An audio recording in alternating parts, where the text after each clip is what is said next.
मित्रांनो, कल्पना करा, पहाटेची वेळ आहे. इंद्रायणी नदीच्या काठावर धुक्याची हलकी चादर पसरलेली आहे. मंदिरातील घंटानाद सुरू झाला आहे. टाळ मृदुंगाचा गजर कानावर पडतो आहे आणि हजारो वारकरी एकाच सुरात म्हणत आहेत, पुंडलिक वरदे हरी विठ्ठल, श्री ज्ञानदेव तुकाराम.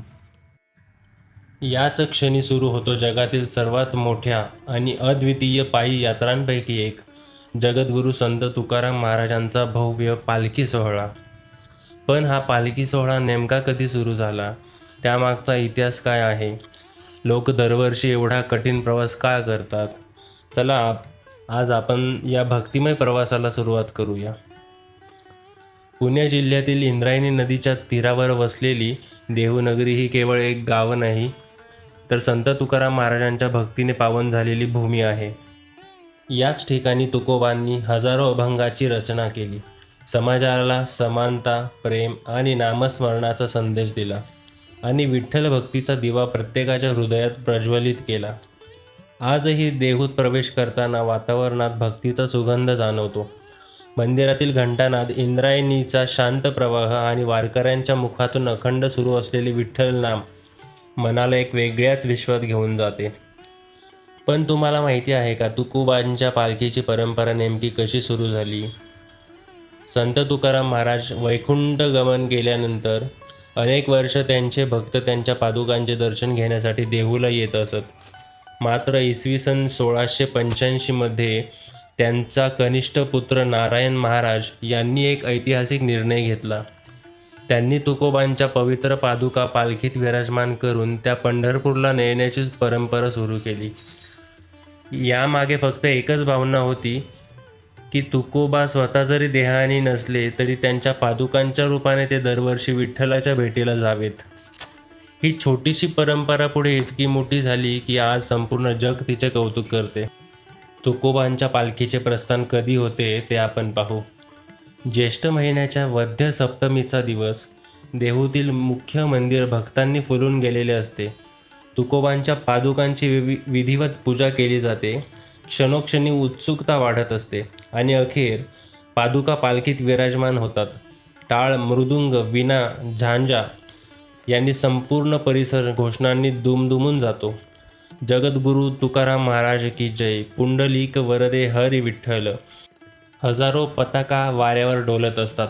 डोक्यावर तुळशी वृंदावन घेतलेल्या महिला, हातात टाळ घेऊन अभंग गाणारे वारकरी आणि अश्रूंनी भरलेल्या डोळ्यांनी पालखीला निरोप देणारे भाविक. तो क्षण पाहणाऱ्याच्या आयुष्यात कायमचा कोरला जातो.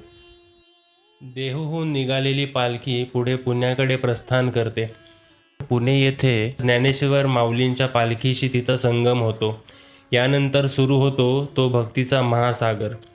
पुणे, हडपसर, लोणी काळभोर, यवत, बारामती आणि नंतर इंदापूर असं करत करत पालखी सोलापूर जिल्ह्यात प्रवेश करते. या संपूर्ण प्रवासात लाखो वारकरी एकाच लयीत चालत असतात.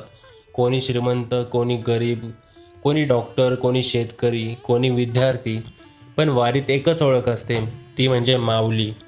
इथे ना जातीचा भेद, ना धर्माचा, ना पैशाचा अभिमान. सर्वजण विठ्ठलाची लेकरं म्हणून एकत्र चालतात. वारीतील सर्वात रोमांचक क्षण म्हणजे रिंगण सोहळा. विशेषतः अकलूज आणि माळीनगर येथे होणारे रिंगण हजारो भाविकांना आकर्षित करते. चोपदारांचा इशारा होताच माऊलींचा पवित्र अश्व वेगाने गोलाकार धावू लागतो. क्षणात वातावरण भारावून जाते.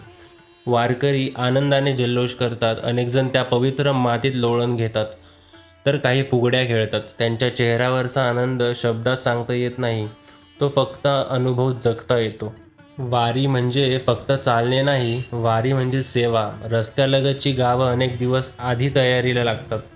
कोणी अन्नदान करतो, कोणी पाणी पाजतो, कोणी वैद्यकीय सेवा देतो, तर कोणी थकलेल्या वारकऱ्यांच्या पायांना प्रेमाने मालिश करतो.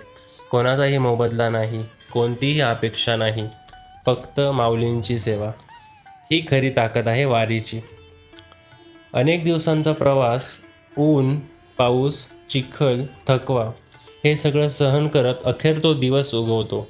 आषाढी एकादशी. लाखो वारकरी पंढरपूरच्या दिशेने चालत असतात. चंद्रभागेच्या तीरावर पोहोचल्यावर अनेकांच्या डोळ्यात अश्रू दाटून येतात. स्नान करून सर्वजण विठ्ठल मंदिराकडे निघतात आणि ज्या क्षणी मंदिराच्या कळसाचे दर्शन होते त्या क्षणी अनेक दिवसांचा थकवा क्षणार्धात नाहीसा होतो. विठ्ठलाच्या चरणी नतमस्तक होताना प्रत्येक वारकरी एकच अनुभव सांगतो, ही वारी संपली नाही, माझं आयुष्य समृद्ध करून गेली. मित्रांनो, शेकडो वर्षापासून लाखो वारकरी कोणत्याही अपेक्षेशिवाय या वारीत सहभागी होतात. कारण वारीत चालताना पाय थकतात, पण मन मात्र विठ्ठलाच्या प्रेमाने सदैव ताजं राहतं. जर तुम्हालाही तुकोबांच्या पालखीचा हा इतिहास आणि भक्तिमय प्रवास आवडला असेल तर व्हिडिओला लाईक करा आणि आपल्या वारकरी मित्रांपर्यंत नक्की शेअर करा. जीवनात प्रत्येकाने पंढरपूरपर्यंत पायी वारी नक्कीच केली पाहिजे.